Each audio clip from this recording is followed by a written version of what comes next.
The Great Hall of the Galactic Council was never quiet. For 10,000 years, voices from 100 different species had filled this ancient chamber. They argued, they debated, they made deals and broke promises. The walls had heard every kind of speech, from declarations of war to treaties of peace. But today, the hall was silent. Ambassador Yuna walked slowly toward the central platform. Her footsteps echoed in the massive space. She was a small woman, with gray hair and calm eyes. She wore the simple blue uniform of Earth's diplomatic service. Nothing fancy, nothing special. Just a human woman walking to give a speech. But every eye in the chamber watched her. The alien delegates sat in their floating seats, arranged in great circles around the platform. There were the tall, thin Vorians with their silver skin, the massive Groth with their 4 arms and stone-like bodies, the delicate Sylphi who seemed made of light and air. Hundreds of species, thousands of representatives, all waiting. They had received the message 3 days ago. Earth had requested an emergency session of the full council.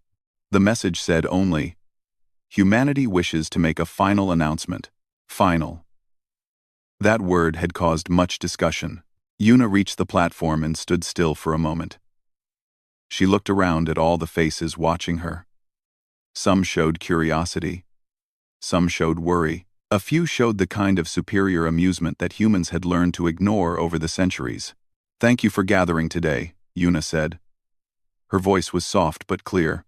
The translation systems carried her words to every ear. "I will not take much of your time.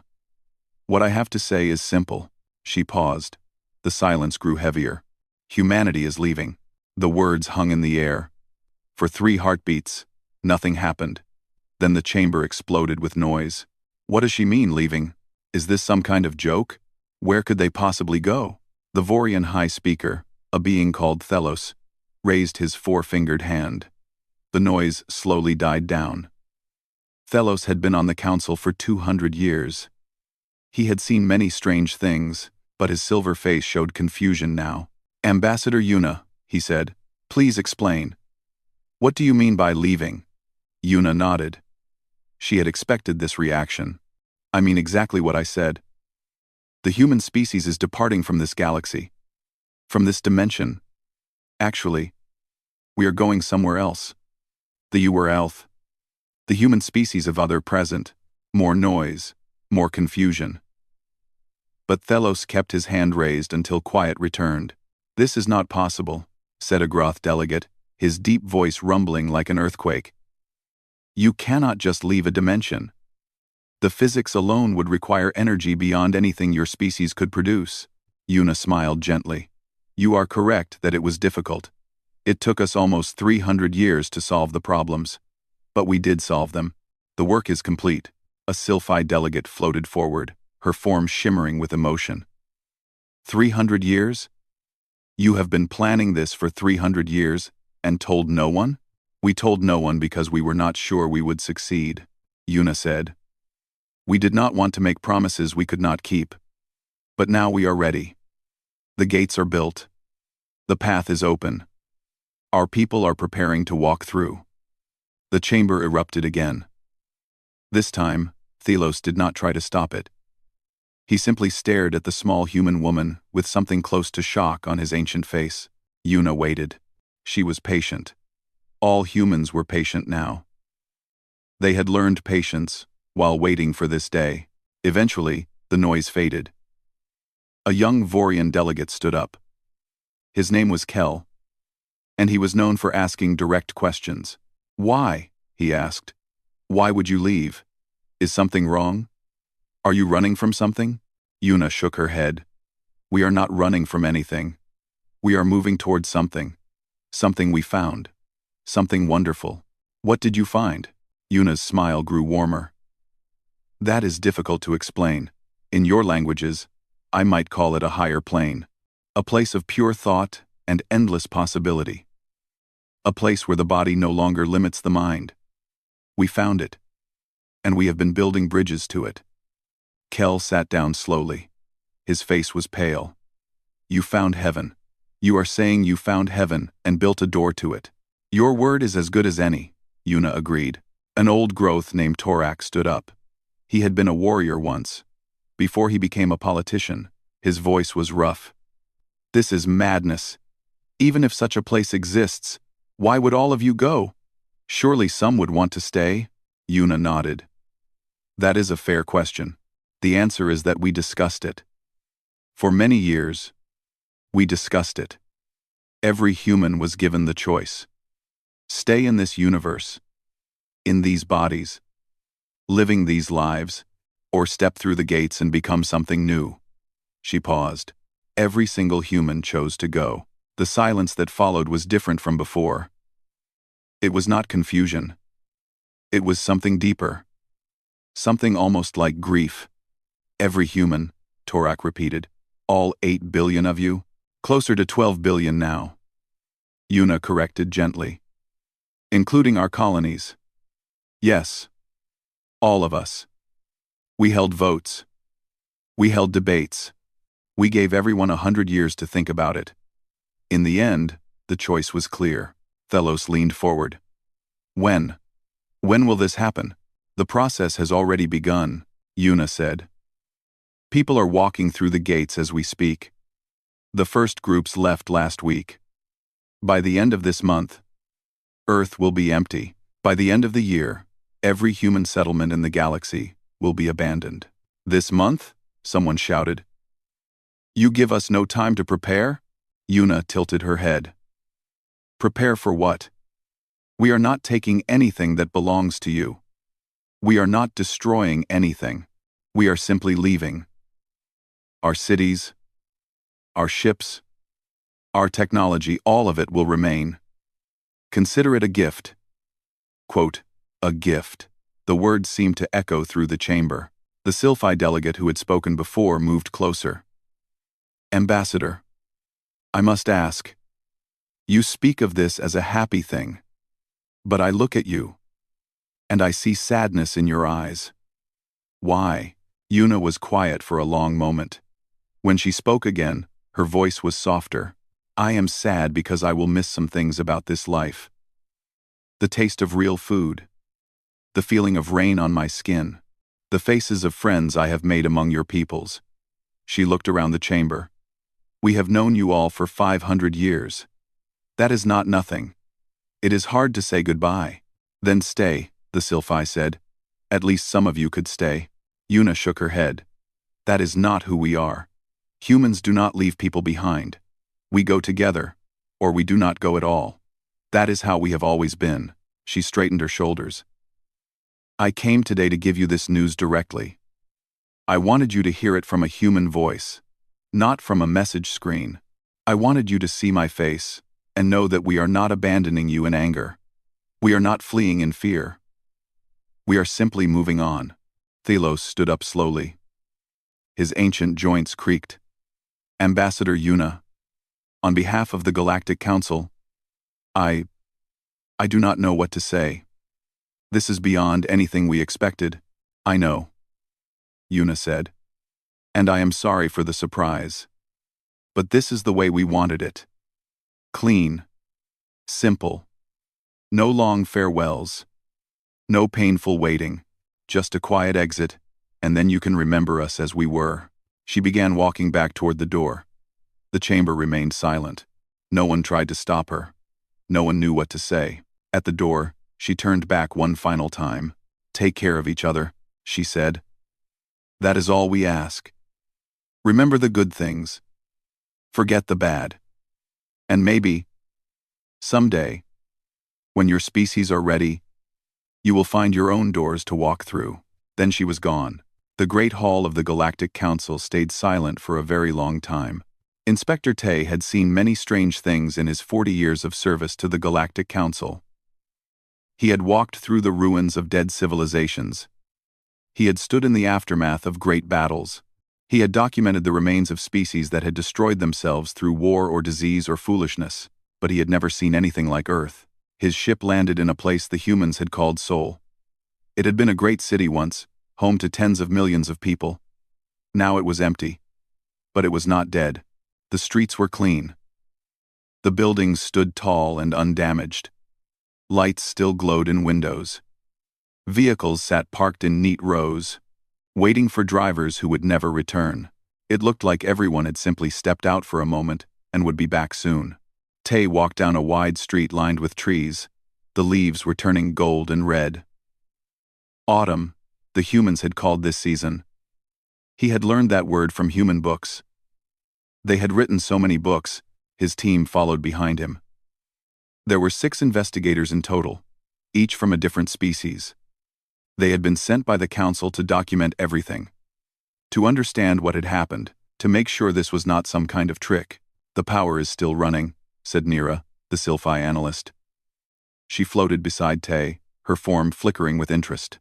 "The entire city grid is operational. Self-maintaining systems, I think." Tay nodded. They left everything working. They did not want their cities to fall apart after they left. "Why would they care?" asked Gron, the Groth security officer. His heavy footsteps cracked the pavement. "They are gone. What does it matter to them if their buildings crumble?" Tay stopped walking. He looked up at a tall tower covered in glass windows. Each window reflected the sunset sky like a golden mirror. "I do not know," he admitted.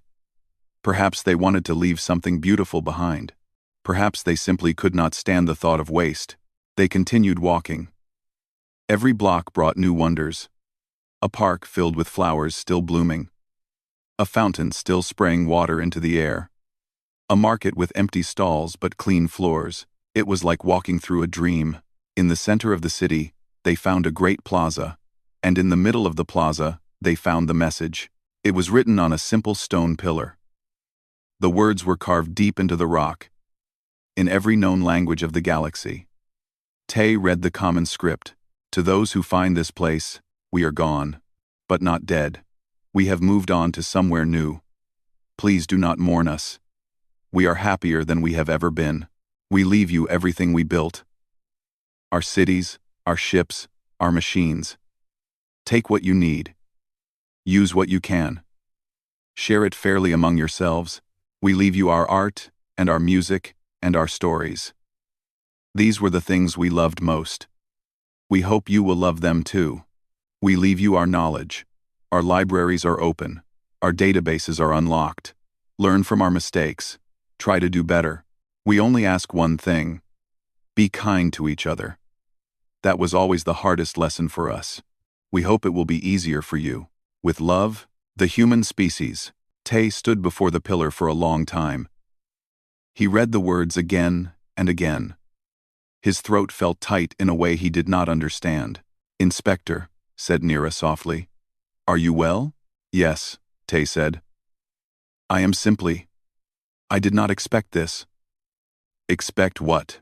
He gestured at the city around them. "This. All of this. When the announcement came, I thought perhaps they were lying, or hiding, or maybe they had found some way to fool us all. But this," he shook his head, "this is real. They really left. And they left everything for us." Gron made a rumbling sound in his chest. "It feels wrong, like walking through someone's home when they are not there." "Yes," Tay agreed. "That is exactly what it feels like." They spent the next several weeks exploring. Not just Seoul, but other human cities too. Tokyo, Mumbai, Cairo, New York, London, Sao Paulo. Every place told the same story. Clean streets, working systems, gifts left behind. In Tokyo, they found a music hall with instruments still on their stands. Nira picked up a small, stringed thing the humans called a violin. She did not know how to play it, but she held it gently, like it was made of glass. In Mumbai, they found a hospital with medicines still in the cabinets. Every bottle was labeled clearly. Instructions were written in 20 languages. The humans had thought of everything. In Cairo, they found a museum filled with ancient things, gold and stone and painted wood, treasures from thousands of years of human history. A note near the entrance said, "Our past, please protect it." And everywhere, they found the notes. Little messages left in unexpected places, in kitchen drawers, in coat pockets, on bathroom mirrors. The humans had written notes to whoever might come after them. The coffee machine works best if you clean it first. The blue button turns on the heat. If you get lost, ask anyone for directions. We always tried to help. That last one made Tay stop. He stood in a small apartment in London, holding the little paper note.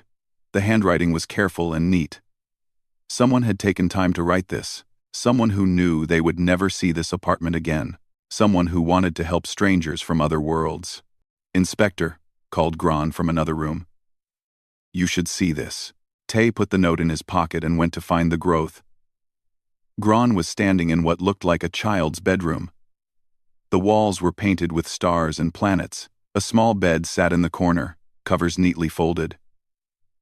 Toys lined the shelves, but Gron was pointing at the desk. On the desk was a drawing, simple colored shapes on white paper. It showed stick figures with different shapes, a tall one with 4 arms like a growth, a glowing one like a sylphie, a thin silver one like a Vorian, and in the middle, a small figure with brown hair and a big smile. Under the drawing, in the crooked letters of a child, were the words, "My friends." Gron said nothing. His stone face showed no expression. But Tay saw his hands trembling slightly. "A human child drew this," Gron said at last. "A small human child, not even fully grown. And this child thought of us as friends." Tay nodded. He did not trust his voice. They finished their inspection of Earth in silence. They documented everything, the technology, the resources, the infrastructure. They took samples and readings and measurements. They did their jobs, but something had changed. When they left Earth's atmosphere and looked back at the blue and green planet hanging in space, Tay felt something he had not expected. He felt loss. Real, painful loss. For a species he had barely known. For people he would never meet. He filed his report to the council that night. It was long and detailed, and contained everything the council wanted to know. At the end, he added a personal note. "The humans did not abandon us. They did not run away. They simply found a door to somewhere better, and they were brave enough to walk through it. They left behind everything they could not carry. Everything except their love for each other. I think that is the most human thing of all. They stuck together. Every single one of them. They refused to leave anyone behind. And in the end, they walked into the unknown. Together, hand in hand. I am not sure whether to envy them or mourn them. Perhaps both. But I know this. The galaxy is quieter without them. And I am not sure it will ever feel the same." He sent the report and turned off his console. Through his window, Earth still glowed in the darkness of space. Quiet, beautiful, empty. Tay watched it until his ship carried him away. And even then, he kept watching until the planet disappeared into the black. Elder Counselor Vorn was very old. He had lived for 600 years, which was long even for a Vorian.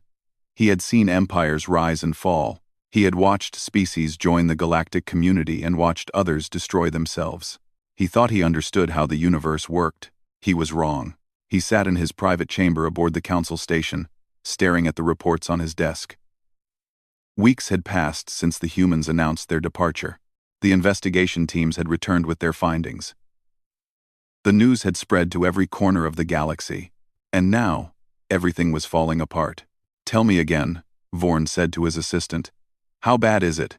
The assistant, a young Vorian named Soli, checked her datapad. Her hands were shaking. The Drell Shipping Consortium collapsed yesterday. They lost 40% of their business overnight. Human trade routes made up most of their network. Vorn closed his eyes. What else? The entertainment industries are in chaos. Human music and stories made up almost a third of galactic media consumption. The producers do not know how to replace that content. What else? The medical research stations on Vega 7 have stopped all work. Their lead scientists were human. No one else understands their research. What else? Soli hesitated. "Sir, perhaps we should take a break." "What else?" Vorn repeated. "The Groth are threatening to leave the council. They say we should have seen this coming. They say we should have stopped the humans somehow." Vorn laughed. It was not a happy sound. "Stop them? How?" "They built doors to another dimension. We did not even know such things were possible. How were we supposed to stop that? I do not know, sir. Vorn waved his hand. Leave me, I need to think. Soli bowed and left. Vorn sat alone in the silence. Outside his window, stars burned in the endless dark. One of those stars was Sol, the human sun. It still shone the same as always, but now it shone on empty worlds. A message appeared on his screen. He read it and felt his heart sink further. Admiral Hyun was waiting to see him. The last human military officer in the galaxy. Vorn had requested this meeting days ago. Hyun was one of the final humans still present, overseeing the transfer of military assets to the Council. He would be leaving soon. This might be the last chance to get answers. Send him in, Vorn said. The door opened. A human man walked in. He was tall for his species, with gray hair and a straight back. He wore the simple uniform of Earth's Defense Force. No medals, no decorations, just a name on his chest. Hyun. Elder Counselor, Hyun said. He bowed slightly. You wanted to see me? Yes. Vorn gestured to a chair. Please sit. Hyun sat. His movements were calm and easy. He did not look like a man whose entire species was about to disappear from existence. He looked like a man waiting for a bus. Vorn studied him. You are very calm. I have nothing to be upset about. Your species is leaving this universe forever. You do not find that upsetting? Numb. Hyun smiled. It was a gentle smile, full of something Vorn could not identify. I find it exciting. We have been waiting for this for a very long time. Vorn leaned forward. That is what I want to understand. How long have you been planning this? About 300 years. 300 years. Vorn repeated the words slowly. You discovered dimensional travel 300 years ago. And you told no one. We were not ready to leave yet. We needed time to build the gates, to test them, to make sure everyone who wanted to go could go. Everyone, Vorn said. Ambassador Yuna said every human chose to leave. Is that really true? Oh, yes. How is that possible? In any group, there are always some who disagree, some who resist change, some who are afraid. Hyun nodded. You are right. At first, many people were scared. Many did not want to go. But we had time. 300 years is a long time. We talked. We debated. We let people think about it. And in 300 years, everyone changed their mind? Not exactly. Hyun paused, choosing his words carefully. You have to understand something about humans. We are very attached to each other. Families. Friends. Communities. We form bonds that are very hard to break. Many species form bonds. Yes. But humans. We take it further. We cannot bear to be separated from the people we love. The thought of being left behind, alone, while everyone else moves on. Hyun shook his head. That is worse than any fear of the unknown. Vorn began to understand. So when people saw their families choosing to go, they chose to go too. And when they chose, their friends chose. And when their friends chose, their neighbors chose. It spread like ripples in water. By the end, the few who were still unsure looked around and realized they would be alone. Completely alone, the last humans in a galaxy full of strangers, and they could not bear that. No, they could not. Hyun's smile faded. We offered them everything. We said they could stay. They could live out their lives here. In comfort. Surrounded by whatever they wanted, but not one of them accepted. They all said the same thing. Where my people go, I go. Vorn sat back. He felt very old suddenly. Very tired. We never understood you, he said quietly. All these centuries, working together, trading together, talking together. And we never really understood you. No, Hyun agreed. You did not. But that is not your fault. Humans are strange. We know this. We love too hard. We hold on too tight. We care about things that make no logical sense. Like what? Hyun thought for a moment. Like old photographs of dead people. Like songs that make us cry. Like keeping a child's drawing on our desk for 50 years because our son made it.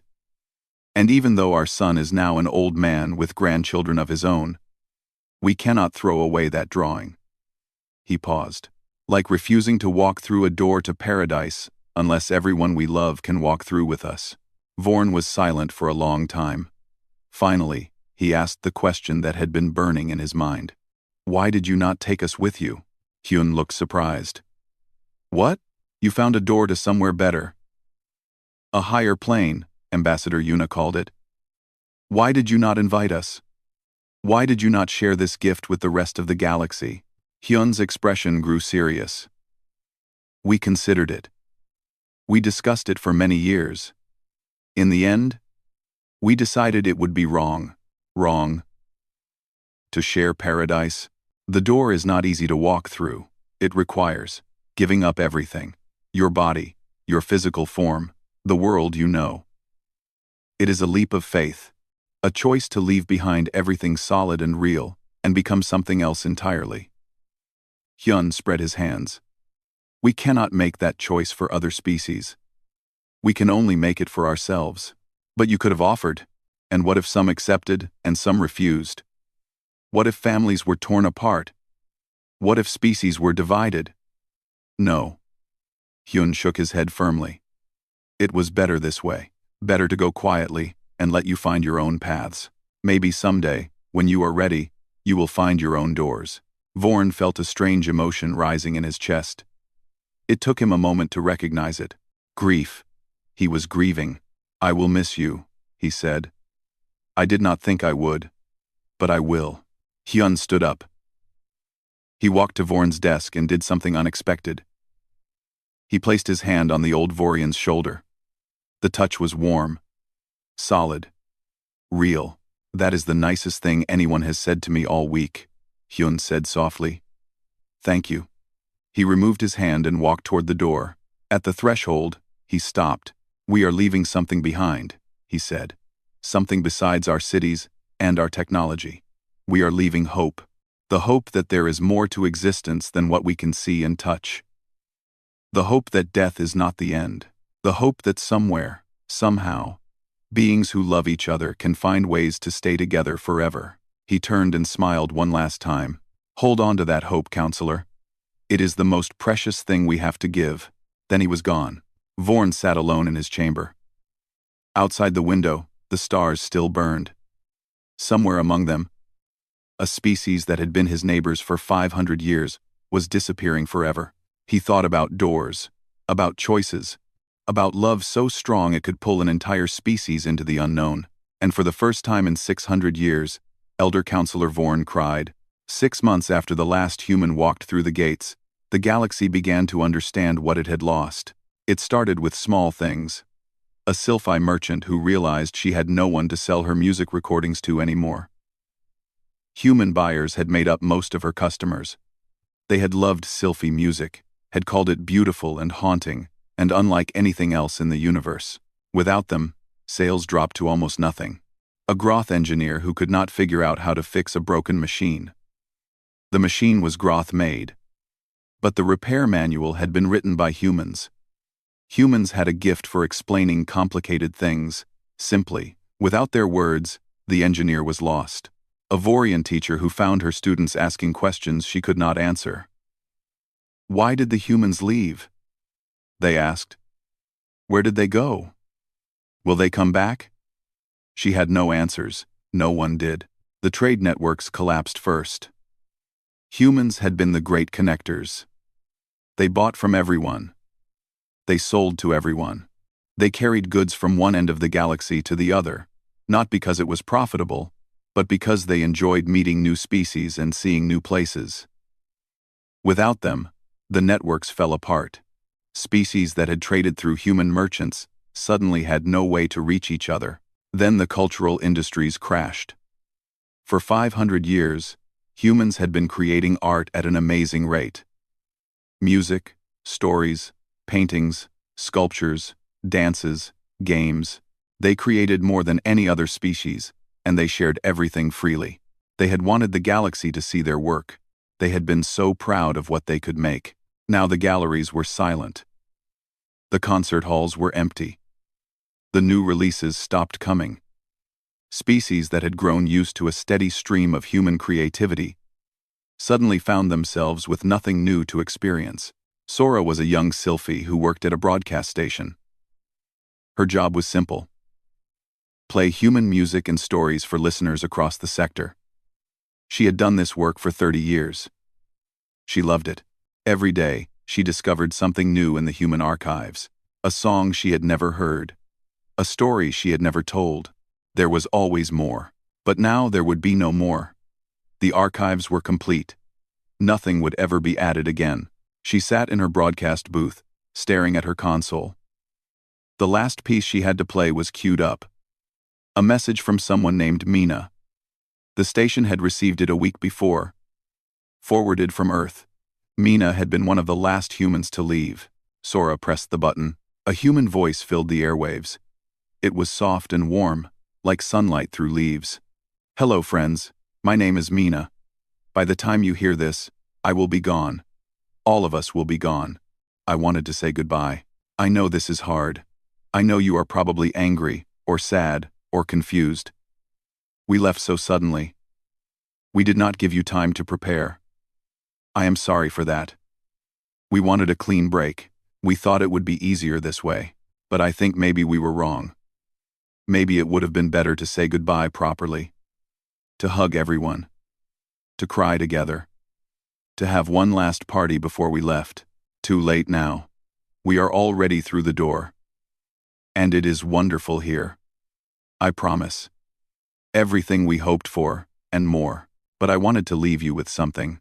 Something more than machines and buildings. Something from the heart.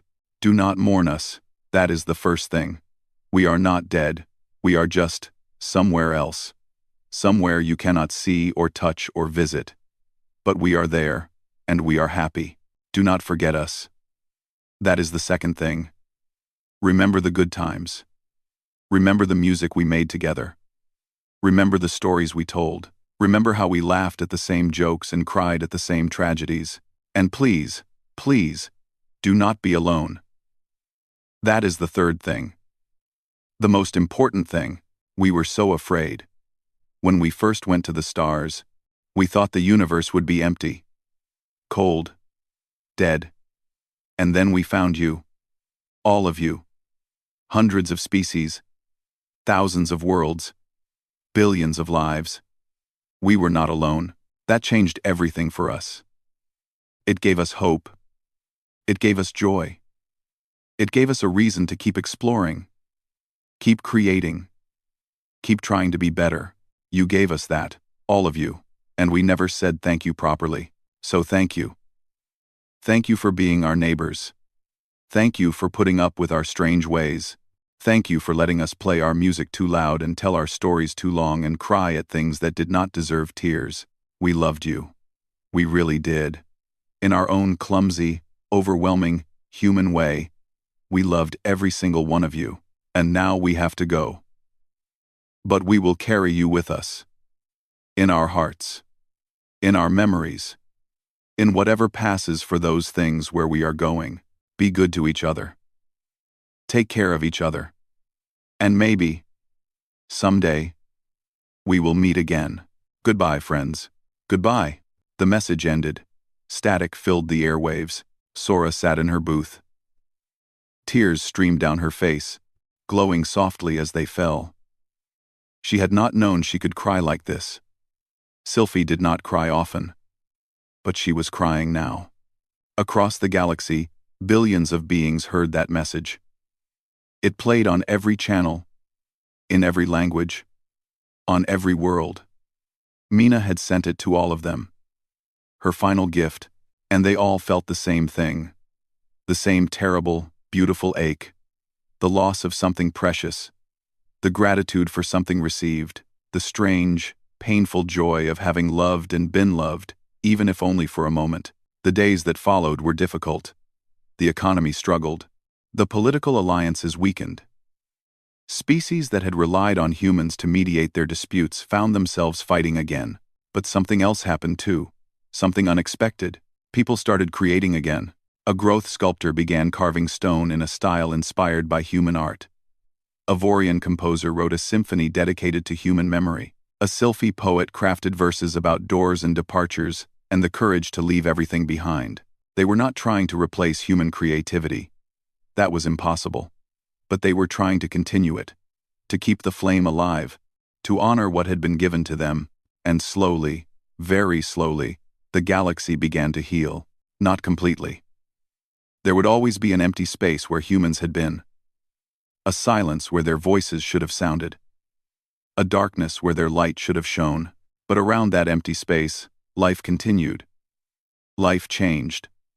Life grew in new directions, reaching towards something it could not quite name. Mina's words echoed in minds across the stars. Do not be alone. And so they tried. They reached out to each other. They formed new connections. They did not always succeed, but they tried, because that was what the humans had taught them. Not how to build machines or fly ships or cure diseases. The humans had taught them how to care, how to hope, how to love, even when it hurt. That was the real gift, the one that could never be archived or cataloged or stored in a database. And that was the gift that would last forever. 500 years had passed since the humans left. The galaxy was different now. Some species had risen. Some had fallen. Wars had come and gone. New technologies had been discovered. Old grudges had been forgotten, and new ones had taken their place. But some things remained the same. On the planet that the humans had called Earth, the cities still stood. They had been maintained by machines, exactly as the humans had designed. Every year, repair systems fixed what was broken. Cleaning systems removed what was dirty. The cities stayed perfect, frozen in time, waiting for visitors who would never return. Young Kira walked through one of these cities now. It was called Busan, according to the old maps. A city by the sea, with tall buildings and wide streets, and a harbor full of silent ships. Kira was a Vorian, like her ancestors. But she was different from them in many ways. She had grown up in a galaxy that remembered humans. She had heard the stories. She had seen the recordings. She had studied their art, and their history, and their philosophy. And she had come here to understand them better. Her teacher, an old Sylphi named Hana, floated beside her. Hana had spent her life studying human culture. She was one of the greatest experts in the galaxy. She had visited Earth many times. This was a residential area, Hana said, gesturing at the buildings around them. Regular people lived here. Families, workers, children. Kira looked at the windows. Some of them still had decorations hanging inside. Flowers made of plastic. Paper shapes. Photographs of faces she would never know.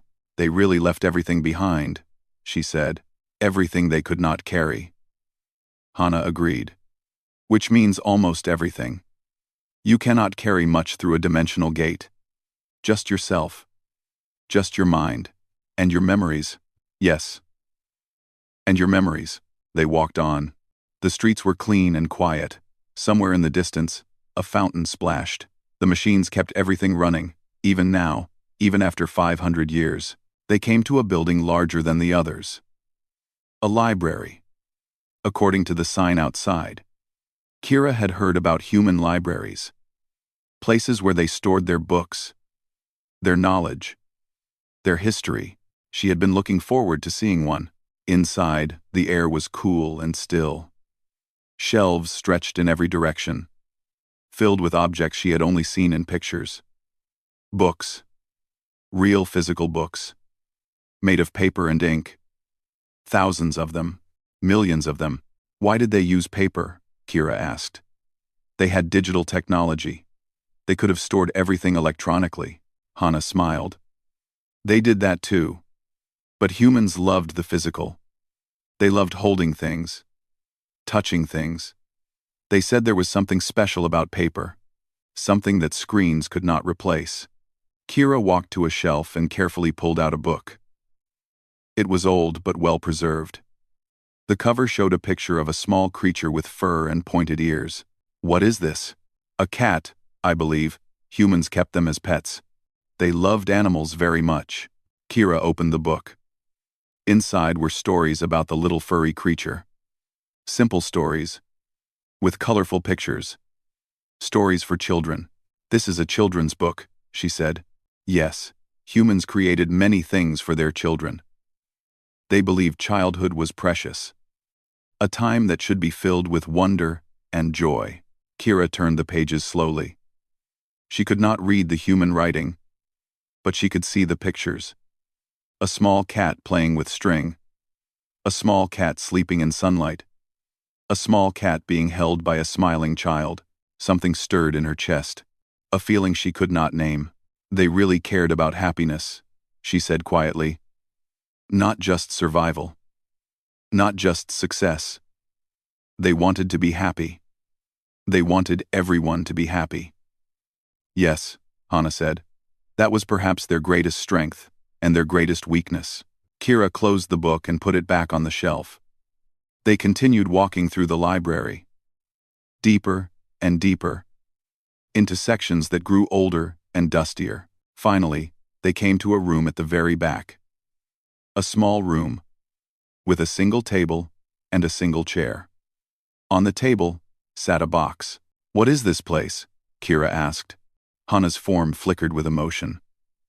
I found this room on my first visit, many years ago. I believe it was left here on purpose. For whoever might come, she gestured at the box. Open it. Open it. Kira approached the table. The box was made of wood. Simple and plain. She lifted the lid. Inside were papers. Handwritten papers, covered in human script. And on top of the papers was a note. To whoever finds this, the note began. My name is June. I was the last librarian of Busan.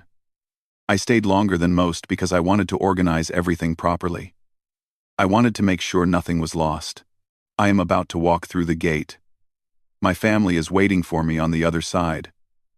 I can feel their excitement, even from here. But before I go, I wanted to leave something behind. Not just books or machines. Something personal. These papers are my journal. I have been keeping it for 60 years. I wrote about my life, my thoughts, my feelings. I wrote about the people I loved, and the things I learned, and the mistakes I made. I do not know if anyone will ever read this. Maybe these papers will sit here forever, turning to dust in the dark. But maybe someone will find them. Maybe someone from another world will sit in this chair and read my words and understand, even a little, what it was like to be human. We were not perfect. We made terrible mistakes. We hurt each other. We hurt the planet we came from. We wasted so much time on anger and fear and hate. But we also loved. We loved so deeply, so fiercely, so completely. We loved our families and our friends and our pets and our art and our stories and our dreams. We loved sunsets and rainy days and the smell of bread baking and the sound of children laughing. We loved being alive, even when it hurt, even when it was hard. We loved the strange, painful, beautiful experience of existing. That is why we left. Because we found a way to keep loving forever. A way to hold on to everyone and everything we cared about, and carry it with us into eternity. I hope you understand.